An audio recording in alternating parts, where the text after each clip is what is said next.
Okay. So last time we talked about the functions of random variables. Okay. Given a function of random variable, how to compute this CDF and PDF. To compute the CDF, we follow that definition. To compute the PDF, we use the fundamental theorem. Okay, solve the equation for the roots and apply the fundamental theorem.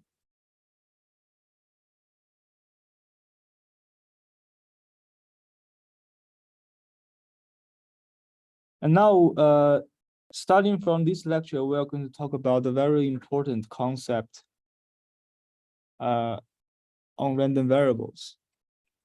So we call it the moment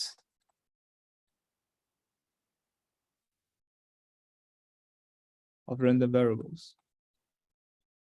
So the moments is like a set of characteristics or statistics that we can define for the random variables, such as the expectation or the mean or the variance. And we have higher order of moments. So these are the first order and second order moments. And these moments characterize all the basic properties of random variables. And moreover, based on these moments, we can have a very tight estimation of the probabilities for arbitrary random variables. So we will go over this one by one. So the simplest moment is called the mean or the expectation of a random variable. And we have introduced this definition before, which is the integration of the realization of the random variable multiplied by its corresponding density, integrating over all the realizations. Okay. And for discrete random variable, we can replace the PDF by the probability mass function. So it's similar. So this is a number. We call this the expectation. So here the random variable x is random, but its expectation is a real number. Okay, it's a constant.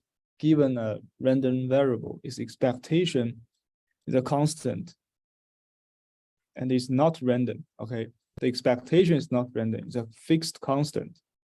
So this is a statistics of this random variable. And last time we also introduced the definition of so-called variance, which is also defined as the standard deviation to the power of 2.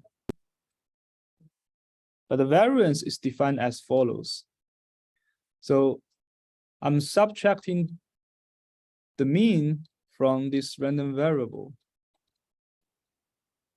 and then I evaluate the deviation between these two by taking the square. So the square is like a distance measure. We call this deviation. So we evaluate the deviation between the realization of the random variable, between the random variable and its mean. Okay. So this is a constant, a number, and this is the random variable. So the entire deviation can be viewed as another random variable. You can call this Gx. So this deviation can be viewed as a function, a quadratic function of the random variable x. Now for this random variable, we take expectation. Okay. And this is defined as the variance of the random variable x. Now again, because Gx is another random variable, okay, it's defined as a function of the random variable x. So for this random variable, after we take its expectation, again, the variance is it's a number. Okay. It's a real number. So these are different types of statistics of the random variable x. So the mean measures the expected value of this random variable, while the variance measures the based on the intuitively based on definition of variance, it measures the deviation of this random variable from its mean.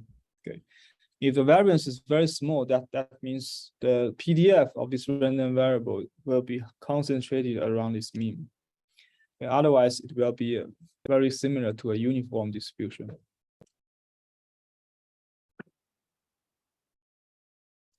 And last time we showed that the variance has this satisfies this equation. The variance equals to the expectation of x squared minus the expectation of x to the power of 2. Okay. So these two are different. One is the taking the mean and take it to the power of 2. The other is we look at this new random variable, which is defined as x to the power of 2, and then we evaluate its mean. Okay. For example, now in particular, according to the definition of variance, the variance is the expected value of this random variable. And inside, we have a quadratic function, something to the power of 2. So because this is quadratic, so this gx random variable must be non-negative. So you take expectation of a non-negative random variable. So the variance has to be actually positive. Okay, so the variance is a positive number, is a non-negative number. So on the other hand, we showed that the variance can be rewritten in this way, right? And the variance is a non-negative number. So by combining these two observations, we can conclude that in general, for a random variable, the expectation of x squared is bigger than or equal to the mean to the power of 2. Okay. For example, if you consider a random variable that is uniformly distributed between -1 and 1, a uniform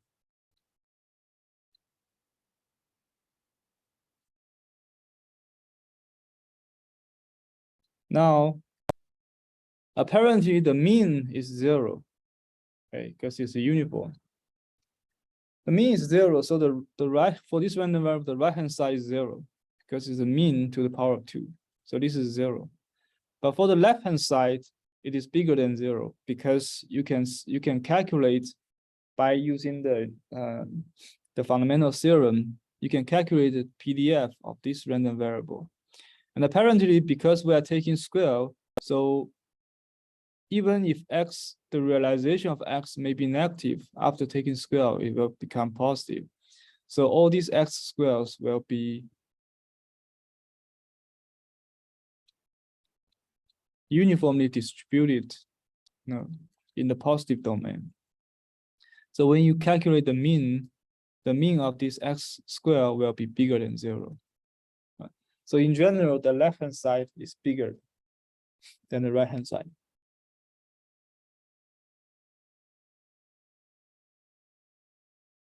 Okay, so this is a fundamental property, a fundamental characterization of the variance, the relation between variance and the mean of the random variables.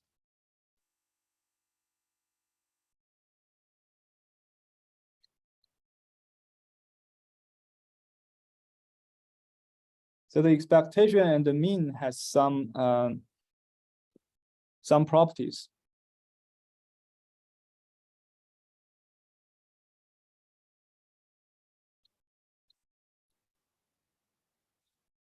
The first property is the linearity of the expectation. We have discussed this in the previous lectures. So if you consider a random variable defined as a linear function of random variable x, for this random variable, its expectation is equal to a times the expectation of x plus b. Okay. So expectation is linear because these are constants A and B. But the variance is a little bit different. It equals to this scaling factor to the power of 2 times the variance of x. Okay.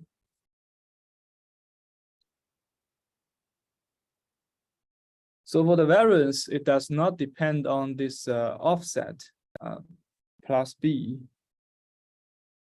It is only affected by the scaling factor. And we can prove this. We can quickly prove this. So the variance of this one, I'm writing down the definition, is the expectation of this random variable minus its mean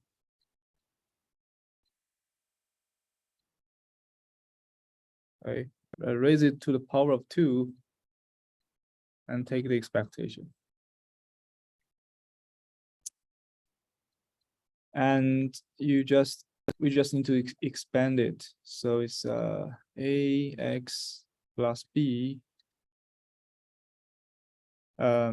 Here we can apply the linearity of the expectation. So it's a times the expectation of x minus b. Right. So that's the linearity of the expectation, and that's why this b can get cancelled.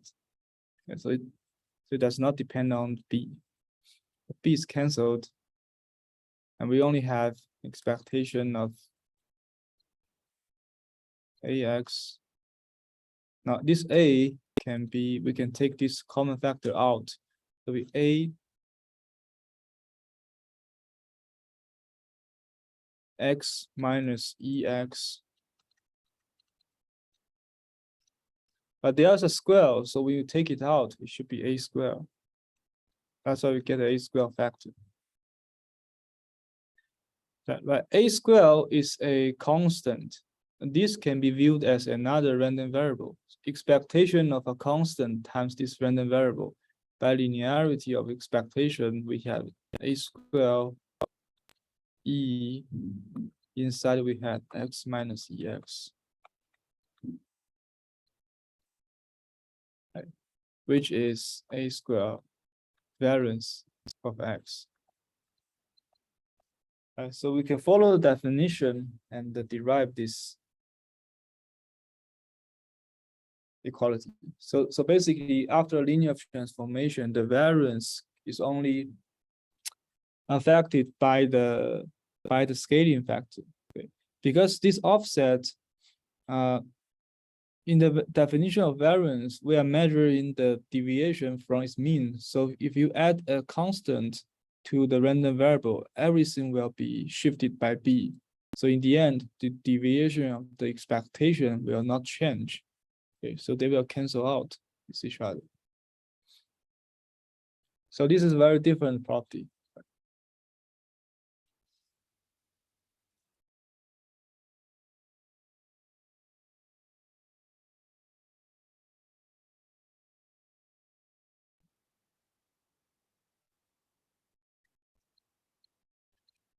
So let's consider some examples. If x is a standard Gaussian random variable,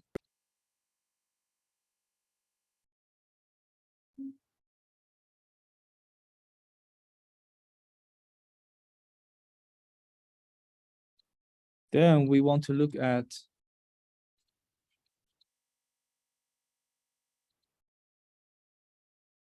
the distribution of this random variable, which is a linear transformation of x.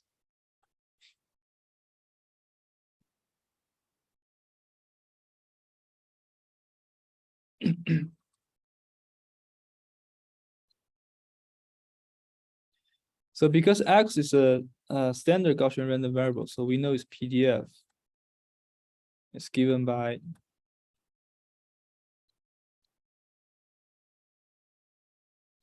by this exponential function. And then this is a linear transformation. So we can apply a linear transformation. We can simply apply the fundamental theorem. So Fy, by applying the fundamental theorem, so I will skip this part.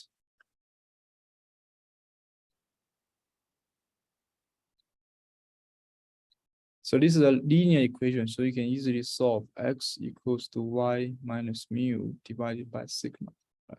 So that's why we have 1 over sigma in the fundamental theorem. And this is the only root, so we only have one root.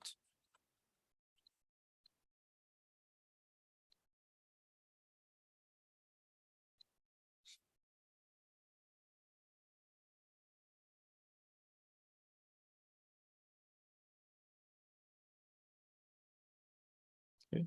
So the derivative is also sigma. So this is the derivative, the absolute value of derivative.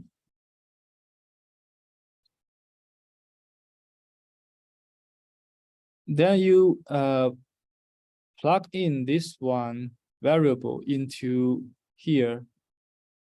We can get a formal expression. So it's square root of 2 pi sigma square.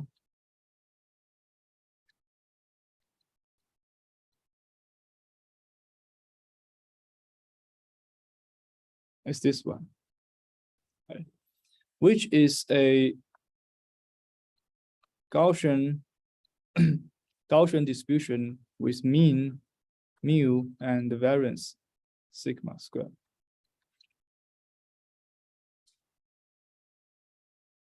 Okay, so this shows that a linear transformation of the standard Gaussian random variable is another Gaussian random variable. And for this Gaussian random variable, the mean is defined by the offset in the transformation, and the variance is defined by the scaling of the transformation. Okay, so this is a nice property of Gaussian random variables.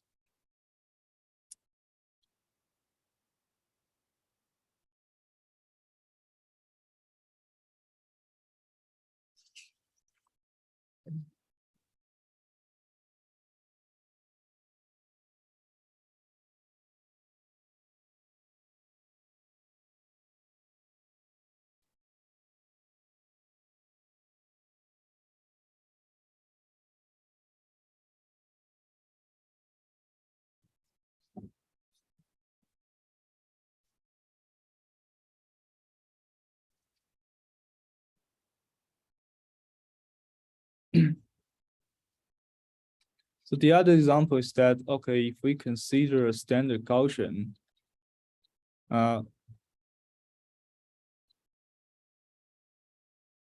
let's show that the expectation is mean, the expectation is 0 and the variance is 1. Okay. So this one, we are given that fx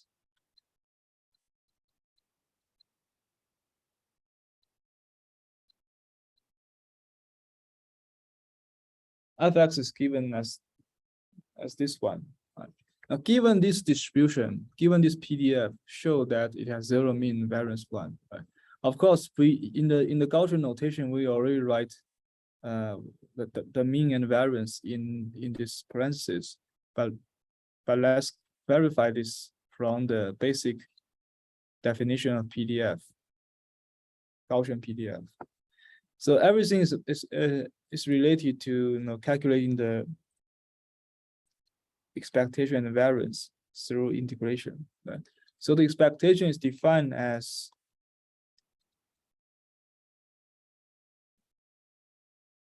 integrating x times the PDF dx. Right?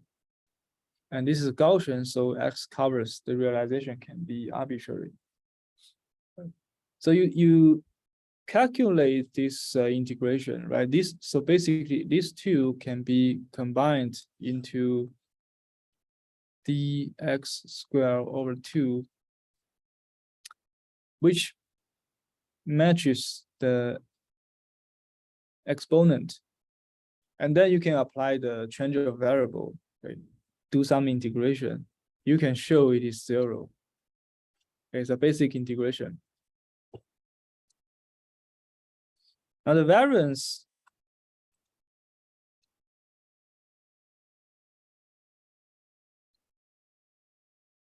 we can use this form to calculate the variance.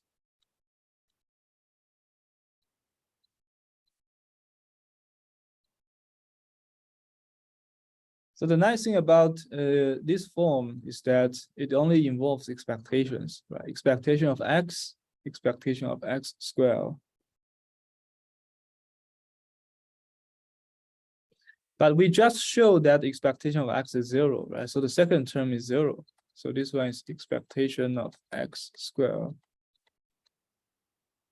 And by definition, this is integration x squared multiplied by the PDF of x.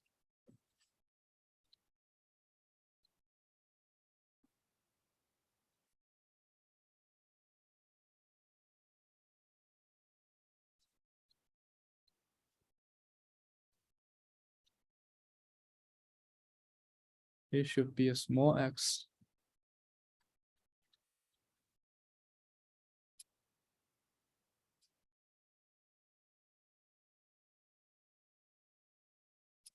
And then we can evaluate this integration, okay? So this can be done by integration by part. So the basic idea, I will not go over all the details, but basic idea is to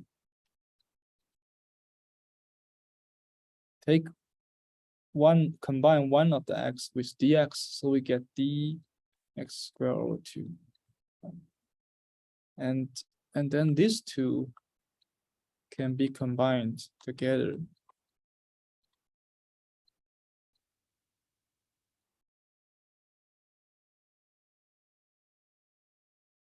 These two can be combined together. We introduce another negative sign here.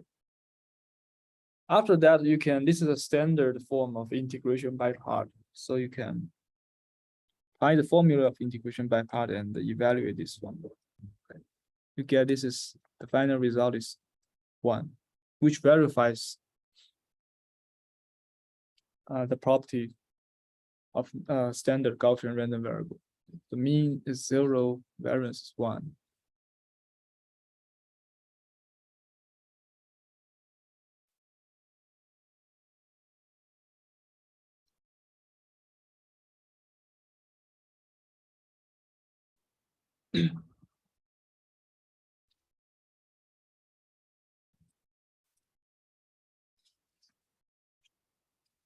Okay. So this is everything about mean and variance. So we can see that the mean is kind of a first order statistics, because we are only talking about in this formula, right? It only involves x to the power of 1, x to the power of 1. But in the variance, it is related to expectation of x to the power of 2. We have x squared inside this here. We have x squared inside this expectation. So it's kind of a second order. So following this intuition, we can introduce a more general higher order of statistics. We call it the moment. So we call the nth moment of a random variable x is defined as follows. We denote it as mn x. Okay. The nth moment of random variable x. It is defined as the expectation of x to the power of n, which is integration assuming x is a continuous random variable.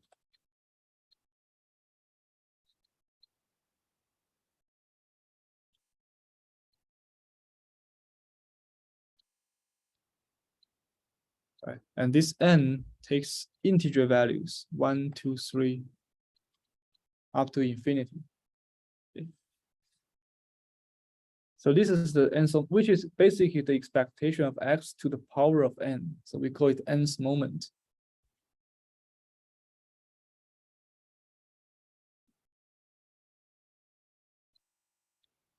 Therefore, the first moment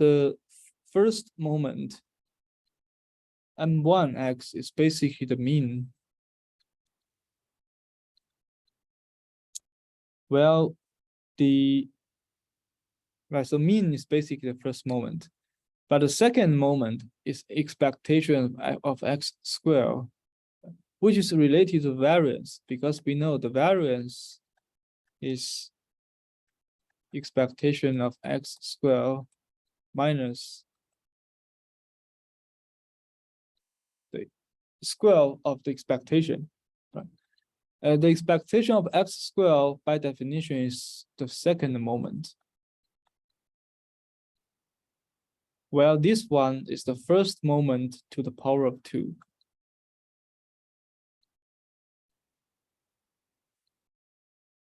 Okay, so this is, so we can write variance in terms of the first and second order moments.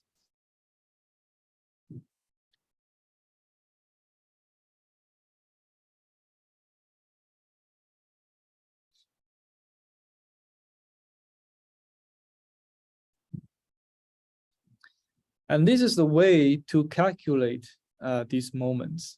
Okay, you just evaluate this integration. If we are given the PDF, okay, we can compute this integration. It might be complicated. We may refer to some table of integrals, but this is the way to calculate the moment. For example, if x is a Bernoulli random variable with p, which means we are flipping a coin, and we have probability p to observe a head, right? So the p probability mass function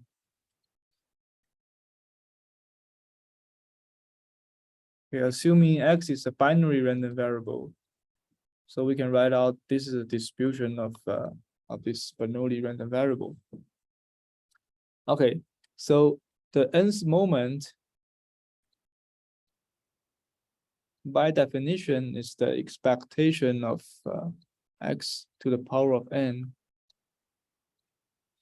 But x has 2 realizations, so we can to calculate the expectation, we can just take in the summation over all the realizations. So it's 1 to the power of n times the corresponding density or the probability mass plus a 0 to the power of n times the corresponding probability, which equals to p, right? For all. Right, so because the result does not depend on n, because we only have 1 to the power of n here. Therefore, for Bernoulli, the nth moment, all the nth moments are equal to p, constant p. Now, based on that, we can calculate the variance. Now, by the characterization, the variance is the second moment. We just showed that here, right? Variance is the second moment, subtract the square of the first moment.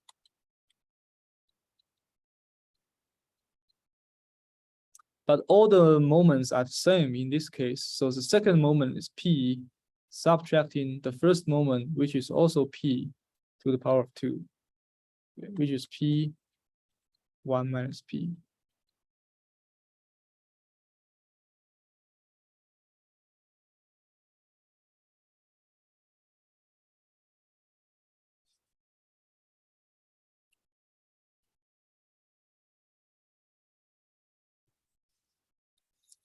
Right, so this is a simple Bernoulli, discrete Bernoulli random variable. We can also look at a continuous one.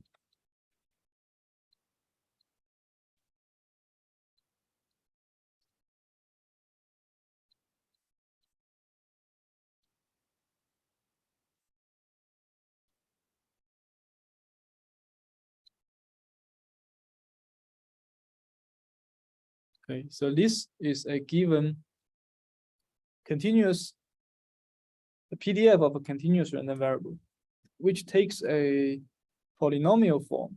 It's alpha minus 1 times x to the power of negative alpha for x bigger than 1. So it is a decaying, polynomially decaying PDF. When x is less than 1, it's 0. So it's so this random variables is restricted to be bigger than 1. And this constant alpha, we assume that it is bigger than 1. Okay. So we can calculate its moment by definition. So integrating the x to the power of n times the PDF.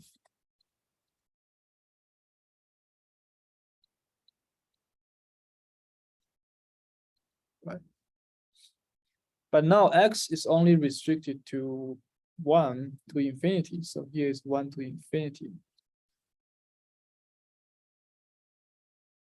Okay. So we just need to calculate this integration, which reduces to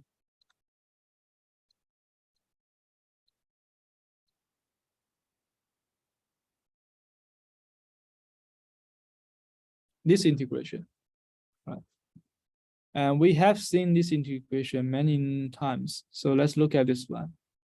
It's a very fundamental integration. So alpha is bigger than 1, where n is 1, 2, 3, something. So n minus alpha could be negative, right? If n, for example, if n is 1, but alpha is bigger than 1, so this is negative. So we have to be careful, because this integration formula may change depending on this exponent, the value of this exponent.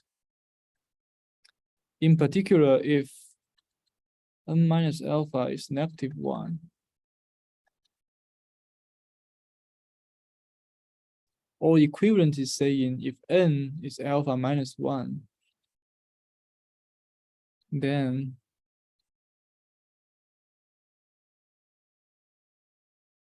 we are looking at this integration.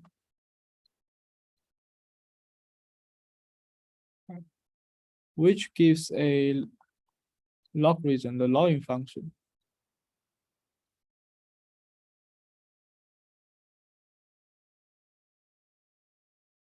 And this goes to infinity. And this is the only special case we need to consider for this type of integration, like x to the power of -1. This is a special case. The function, the integration gives us a logarithm, logging function.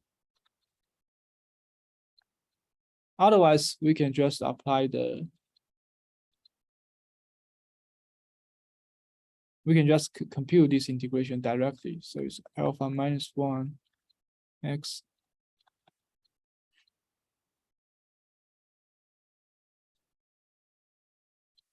right, and you can evaluate this this value.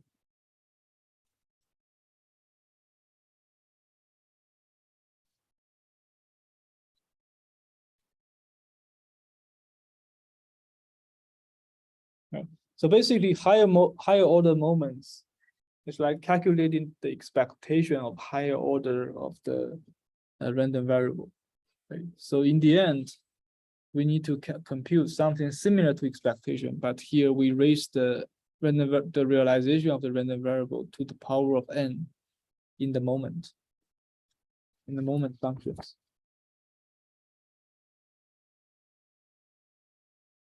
Okay, so it is kind of a generalization of expectation and variance.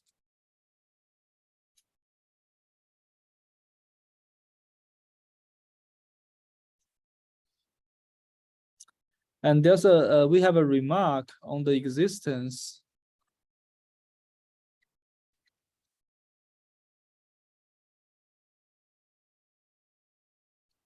of this moment, because this moment is defined as the expectation of x to the power of n, which is this integration, right? Now this integration may or may not diverge, right? We care about the cases where this integration converges, that do not diverge to infinity. So there are some simple conditions that guarantees the existence of these moments.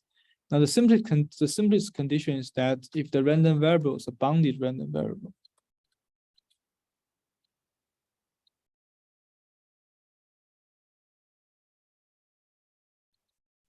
right? If the random variable is less than b with probability 1, where b is some bounded value, bounded positive number.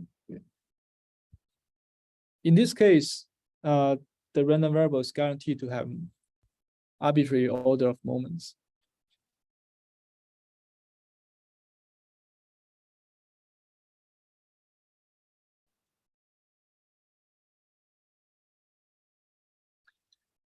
The second sufficient condition is to say that the PDF, assuming that this is a continuous random variable, the discrete case follows similarly. Assuming that the PDF decays exponentially fast. Okay. So in this case, the moment is also guaranteed to converge to a finite number. Basically, that integration will never diverge.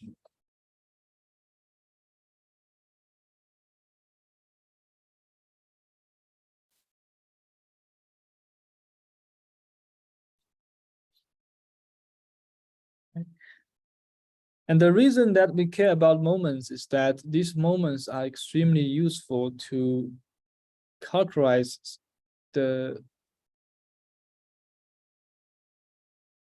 frequency, or its kind of frequency, or the probability of some events related to the random variables. Okay. Later we will see some applications. But next, let's talk about another approach to compute these moments. Now, by definition, to calculate the moment, we need to compute the expectation of x to the power of n. We need to compute this one, which involves this integration. But sometimes this integration may not be easy to compute because we have x to the power of n here. So another way, systematic approach to compute these moments is through the moment generating function.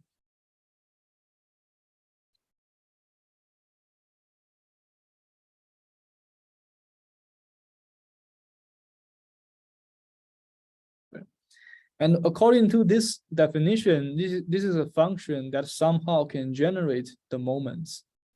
Okay, so let's look at how this is defined.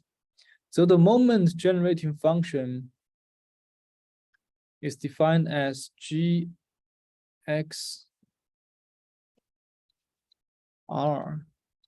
Right? It's a generating function defined for a arbitrary random variable x. And this r is the parameter of this function. Okay. So in particular, it is defined as follows. It's the expected value of e to the power of r times the random variable x. Okay. And by definition, this is just integration of e to the r x times the PDF of x.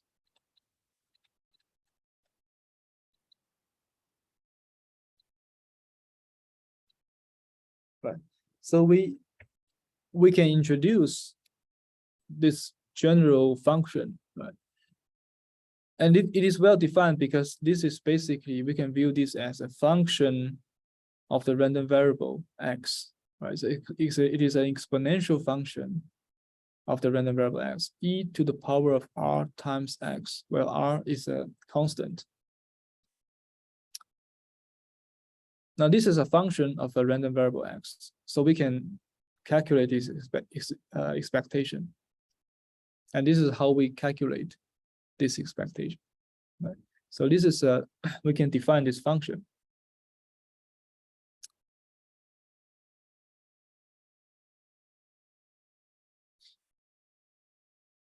Now, if you ask now the motivation to introduce this function is that if you are familiar with signals and systems or signal processing, you probably have seen this type of transformations many times. Okay? For example, if you consider R equals to j omega, which is in the frequency domain, and then this is exactly the Fourier transform of this PDF function, right?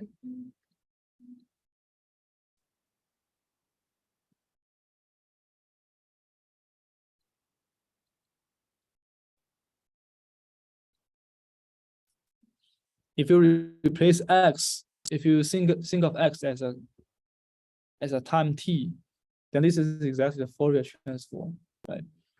Now, if you set R to be a negative s,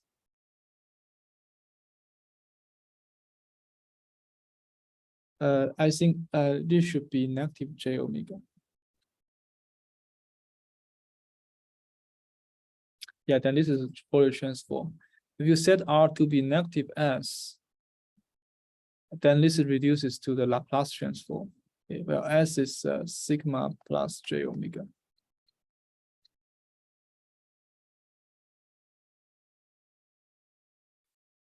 Laplace transform.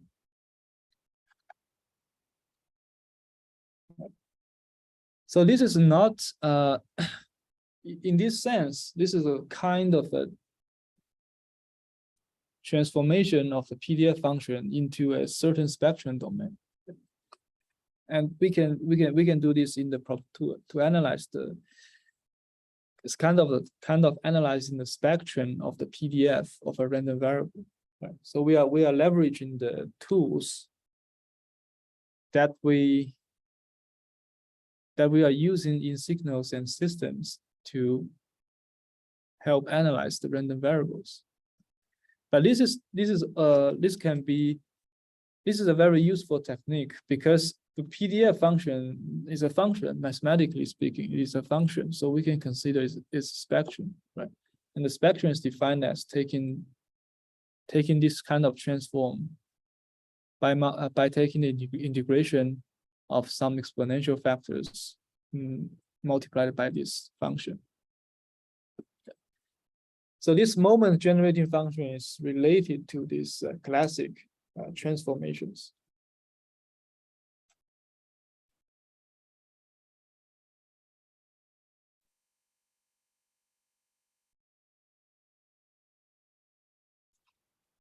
Okay, so the first point is that this moment generating function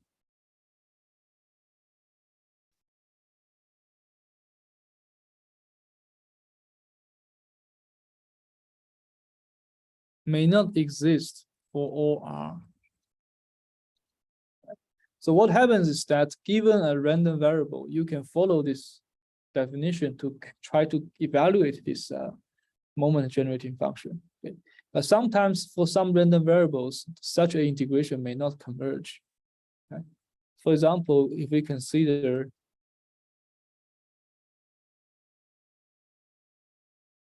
a exponential random variable, standard exponential random variable. Okay. Now, for this one, we can calculate this moment generating function.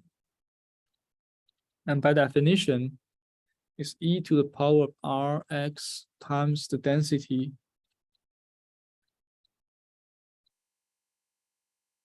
but X is restricted to be positive. Well, and you do this integration, which is an integration of exponential functions, right? So you can get this result.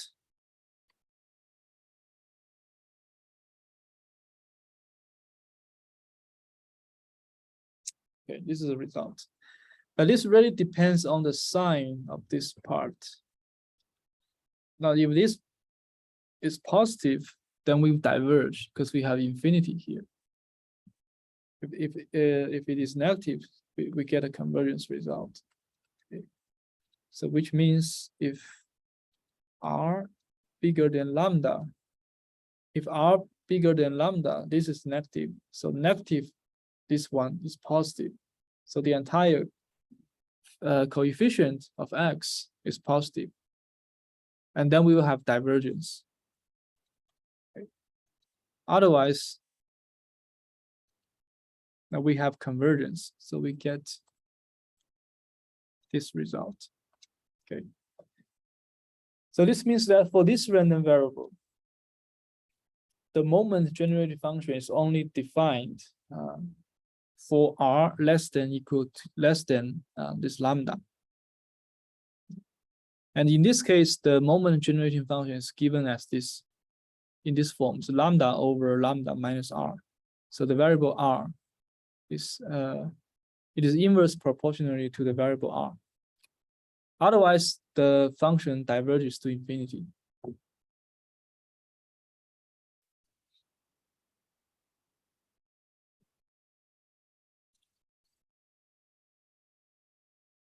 Okay.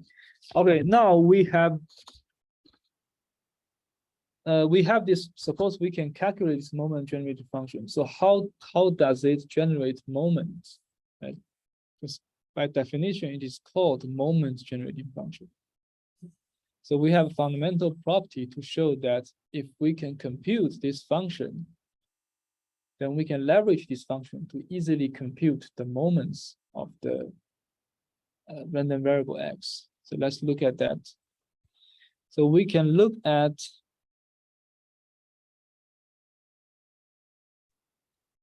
we can take derivative of this moment generating function for once. And let's look at this derivative.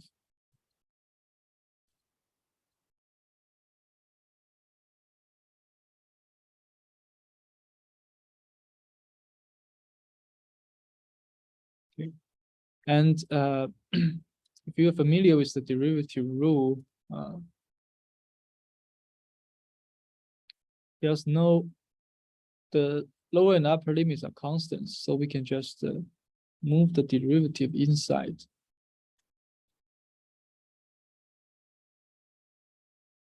This is the only part.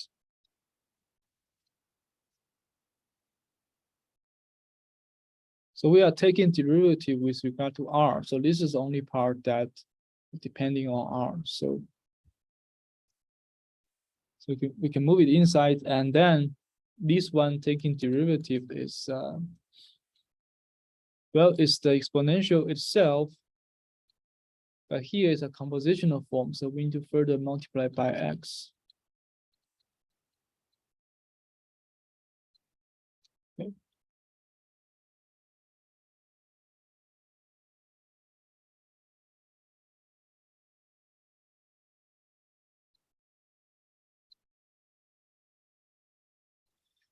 Therefore, we can evaluate this derivative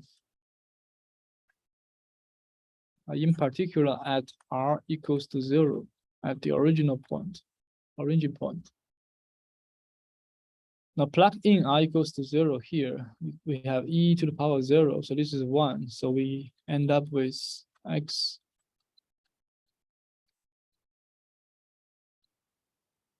fx dx, which is the mean, okay?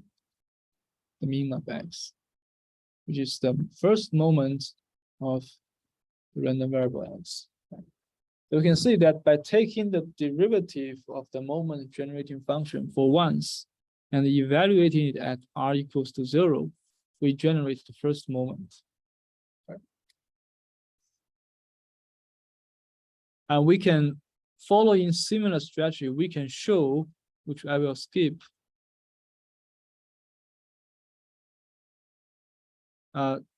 we can generate the nth moment by taking this, taking the nth order of derivative of this moment generating function.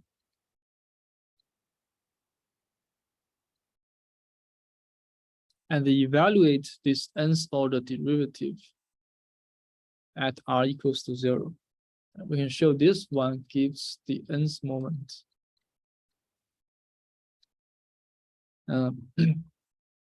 Gives the nth moment of the random variable x.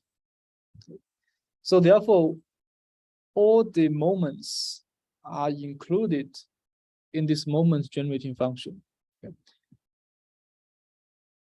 So instead of evaluating these moments one by one, but if you want to evaluate all different moments of a random variable, by definition, you have to take this integration over different values of n one by one. But you can first, the other approach is to first compute the moment generating function and then just taking the derivative, evaluate the derivative as 0, gives the nth order moment.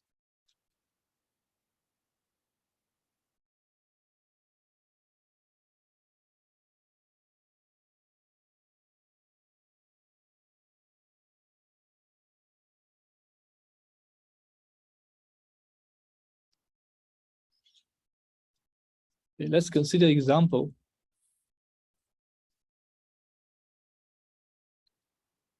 We have a continuous random variable, which is a uniform between 0 and 1.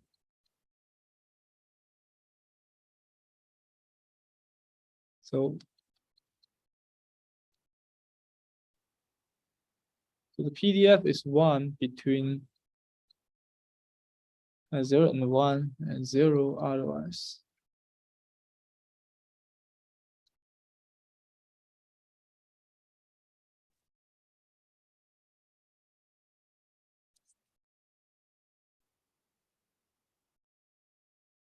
And by definition, the moment generating function is e to the rx times the density of x dx. But the density is only supported on 0 and 1. Okay. This is a simple integration. So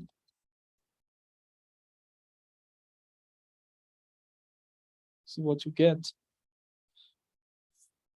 And then we can start to generate moments. Okay. So we can, for example, we can evaluate the mean of this random variable, which is clearly 1/2. But according to the moment generating function, the mean is given by the first order derivative at 0. Now you take the first order derivative of this one. Okay, and it's a little bit complicated, but you check the derivative rule. Okay, we have a ratio composite with exponential function.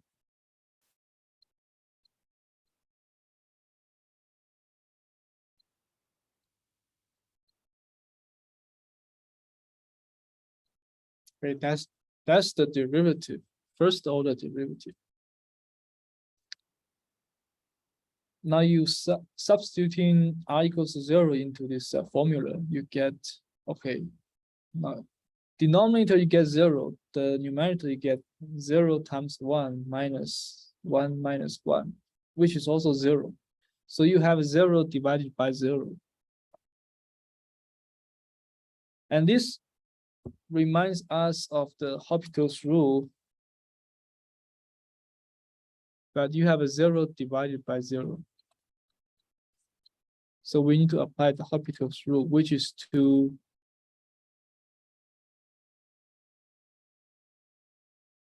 this ratio exists if by the Hopital's rule, if there are limits, now replacing this numerator and the denominator by their derivative.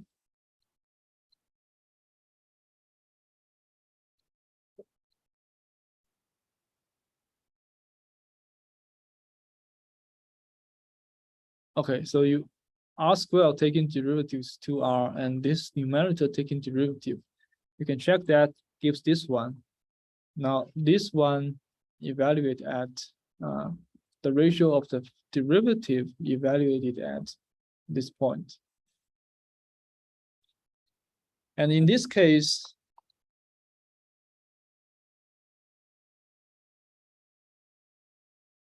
these two get canceled and r gets canceled.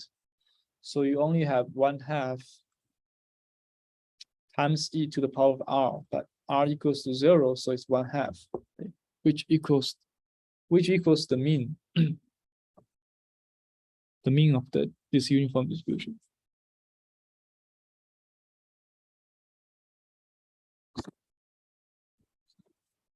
Okay, so this is the application of the moment generating function. Right? We can consider first computing the moment generating function, and then if this function can be conveniently calculated, then evaluating the moments will be an easy task, because taking derivative in general is simpler than doing integration.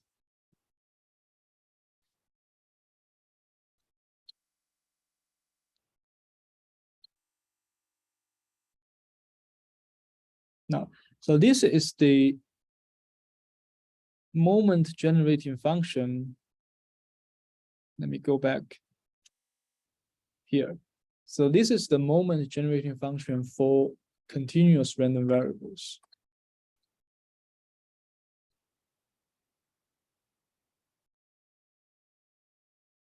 Okay, we are assuming that x here is a continuous random variable. And we can see that the motivation, if we start over again, the motivation of introducing moment generating functions, that it mimics the Fourier transform or the Laplace transform. Okay, so we just treat this PDF as a kind of signal, fundamental signal associated with this random variable. We can do the Fourier and Laplace transform, but in this case, we do this moment generating transform.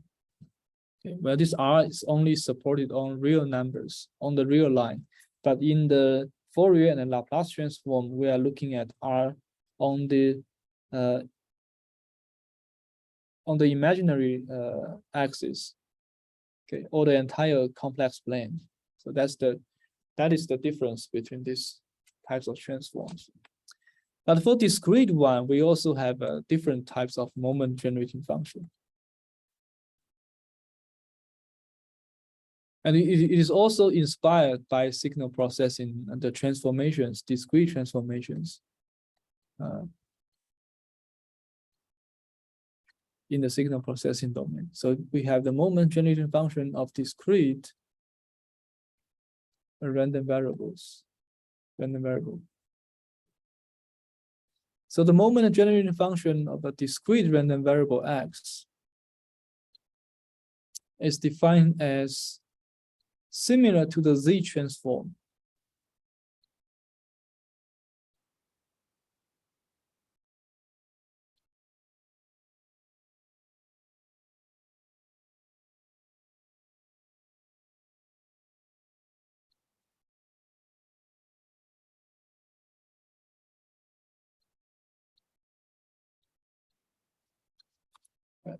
Very similar to the Z transform for discrete signals.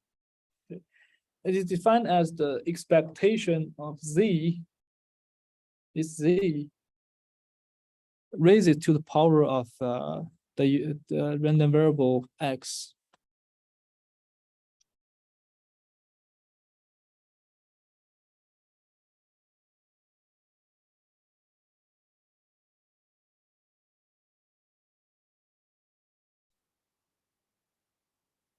So this is called the Z transform. 3500, ECE 3500. We will talk about, we will introduce this concept in the very basic signal and system course. And now we can see that these transformations, discrete continuous transformations, can be applied to analyze random variables in probability theory. And we can show that the Z transform, and I think it's a similar rule. So by taking the derivative of nth order derivative of this moment generating function, we get the nth moment of this discrete random variable.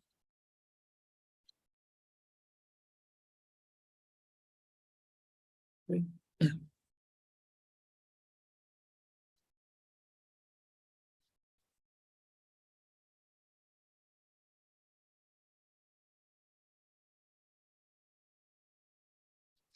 Yeah, so this is a very nice connection between moments and these moment generating functions, and which are defined. This MGFs, moment generating function, they are defined through a kind of transformation applied to the PDF or the PMF of the random variable, right? Which makes sense because for a random variable, the PDF is kind of a signal that describes this random variable, okay? And if we treat it as a signal, it is natural to apply some transformations to analyze the spectrum of the signal.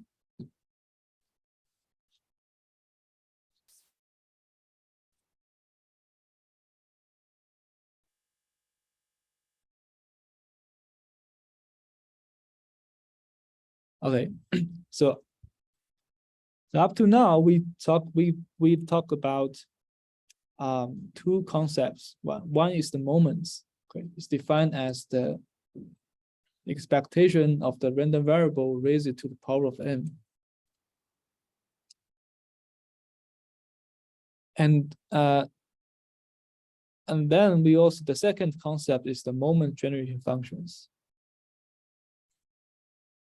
We can calculate the moments of random variables by taking derivatives of these moment generating functions to different orders.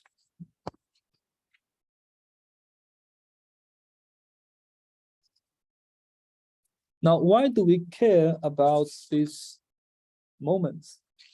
This is basically introducing moment generating functions is to calculate these moments. So in the end, we care about these moments. Right?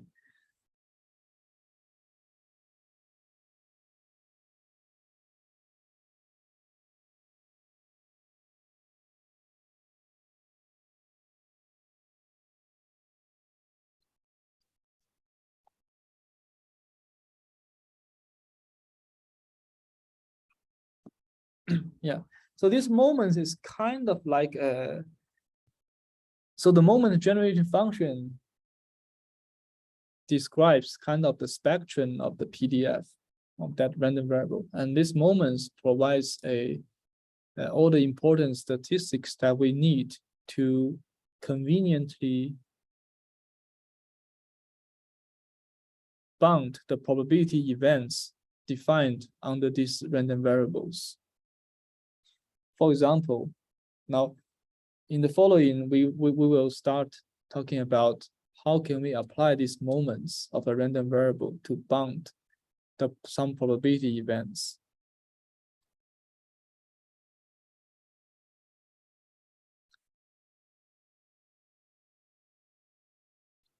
So these moments can be applied to characterize, to establish some probability inequalities. Let's call it in this way.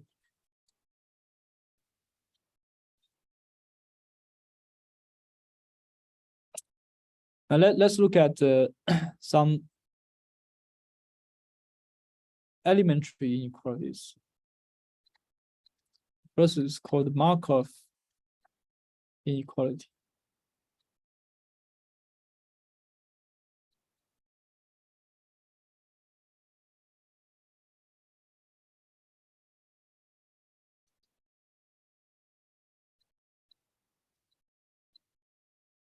So let X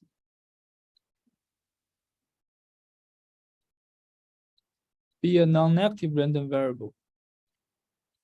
Okay. The random variable X is non-negative. Okay.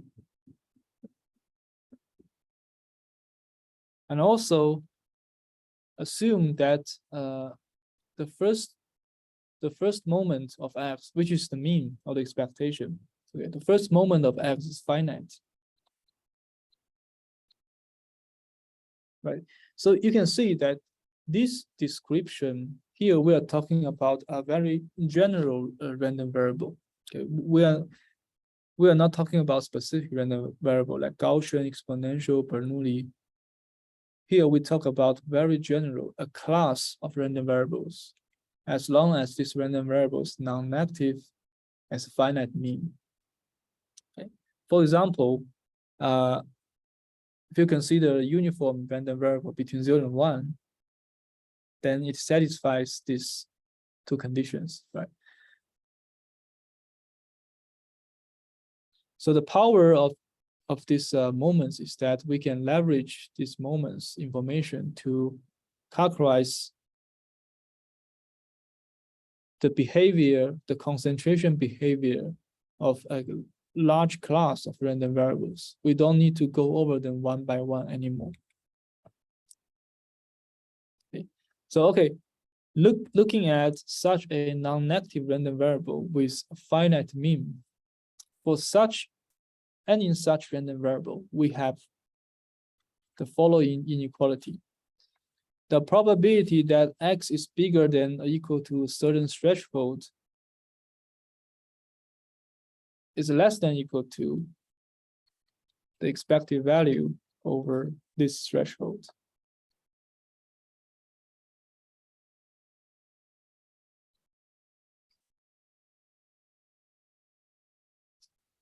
Okay. So let's understand this inequality. Right? So given such any such random variable, non-negative finite mean, you can find many such random variables. Now, this event of this associated with such random variable, okay, this event is x bigger than or equal to a certain threshold. The probability of this event is controlled by this number. Okay, this number is given by the expectation over this threshold.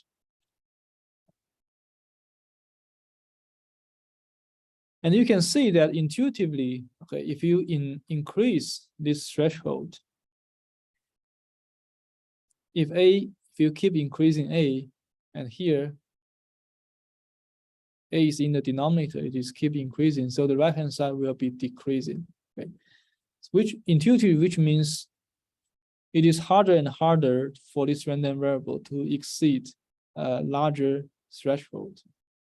So intuitively, the distribution of the random variable should be something like decaying over the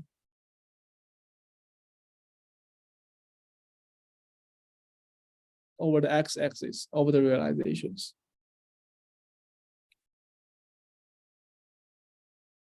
Right. So the probability of this event is controlled by this number. This inequality gives us a quantitative way to estimate the probability of this type of events, okay, by using some statistics, general statistics of the random variable. Okay. Because in general, if you want to calculate this probability, now in our previous lectures, we calculate this probability exactly, okay, by integrating the PDF over the interval a to infinity. But in that case, we need to compute that integration, right? If the PDF is given in a complicated form, the integration is not very easy to compute, right? And in practice, in many cases, we just need to have a rough estimate of these probabilities. We don't need to have a very accurate estimation. Okay? A rough estimate will help us understand how this random variable behaves in general. So this is the power of these inequalities, and Markov inequality is one of the very basic ones.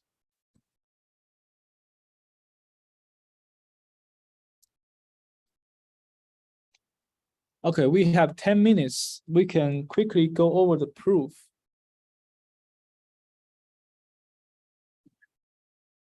Okay, please follow my logic. See if you can follow this proof logic. So a fact is that we first introduce a fact. So if hx is less than gx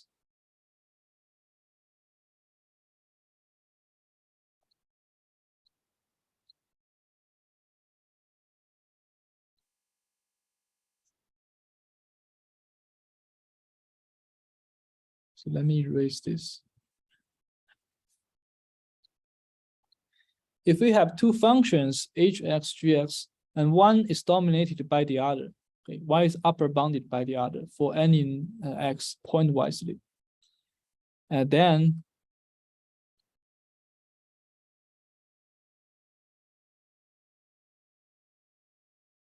if I look at the expected value of h, such a function applied to a certain random variable x, then this expected value is bounded by gx. Okay. Intuitively, I think this can be easily verified because expectation is defined by integration. Now, in the integration, hx is dominated by gx pointwisely. So the entire integration will be dominated by the integration over g. Right, so that's the intuition. Okay, now how can we leverage this result to prove this Markov inequality? Now here's the thing.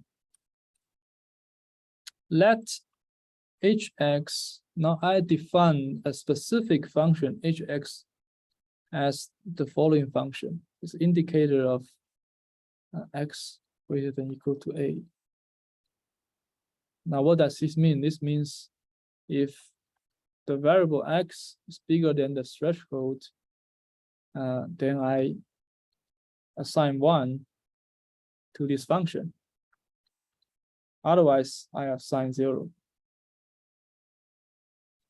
Right, so this is an indicator function of this event, we call this.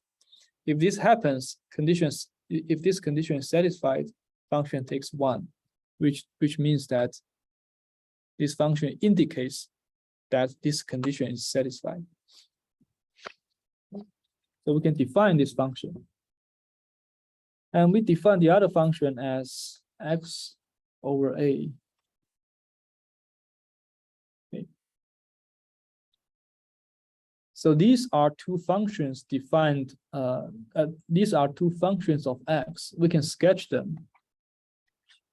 So x over a is a linear function. A is a positive number, so it's a linear function. This is gx. Right. And depending on the value of a, that controls the slope of this linear function. But hx, so if x is bigger than a, so let's assume a is here. If x is bigger than a, we assign value 1. Okay. But for the gx function, when x equals to a, gx equals to 1.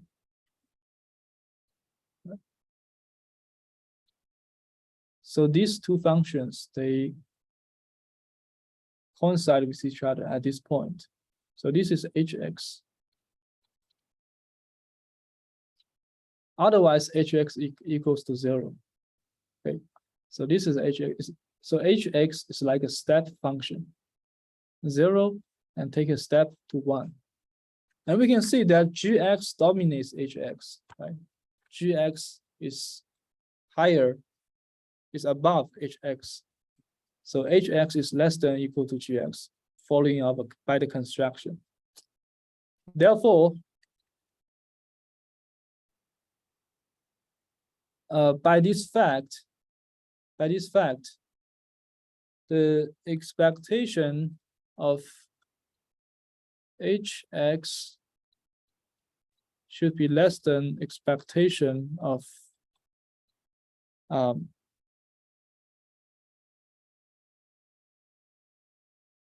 gx.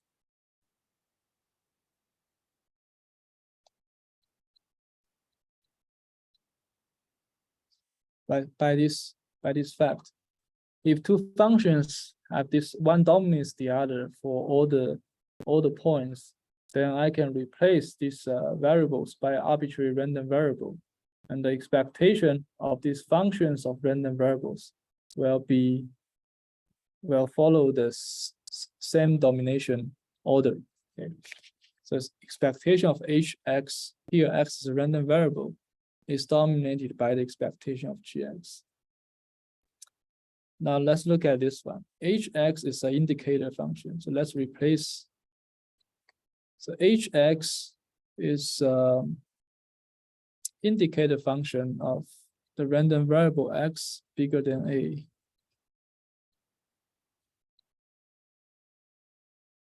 It's an expectation of this indicator function. So let's indicator function, we only have two realizations. So we can calculate the expectation one by one. So it's the first realization times the probability of this event plus the second realization times probability of this event, right? So this is the expectation of this indicator random variable, which is probability of x bigger than a, right? Now, on the other hand, expectation of gx is expectation of, now gx is defined as x over a, right? And this is a linear form of the random variable x. So it is basically expectation of x over a. Right? So according to the fact, this guy should be less than or equal to this guy, which proves the Markov inequality.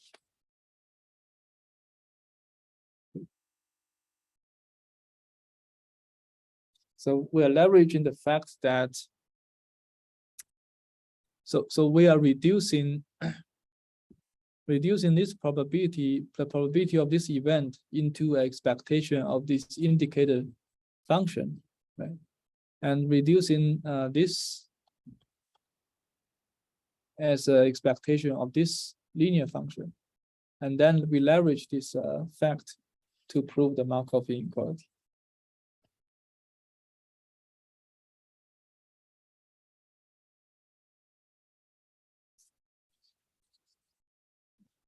Right.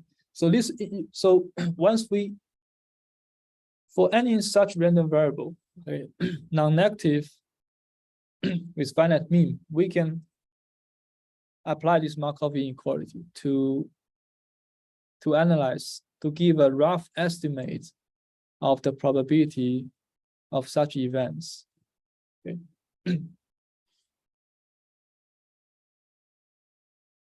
Yeah, intuitively, if you look at this inequality, when we increase a to infinity, the right-hand side will go to 0, which means that this inequality means that it is harder and harder for this random variable to take large values.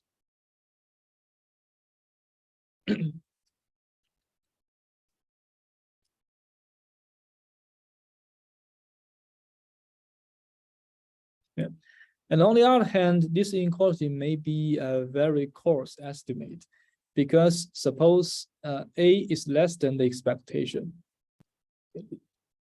Now suppose a is less than this expectation, then the right-hand side is a number bigger than 1, and which is meaningless because we know probability, it is always less than or equal to 1.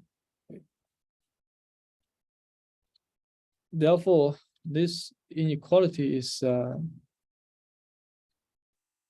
useless.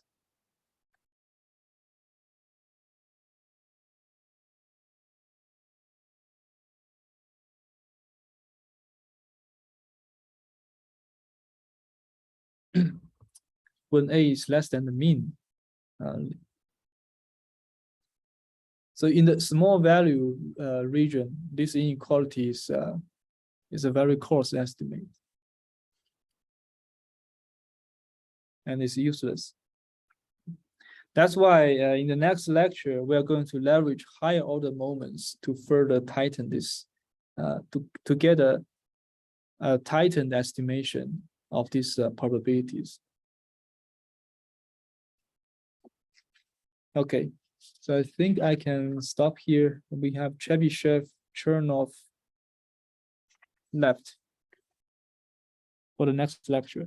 And you can start it to, I think you can start to work on homework 7. Okay, so I will see you guys in the office hour in the afternoon.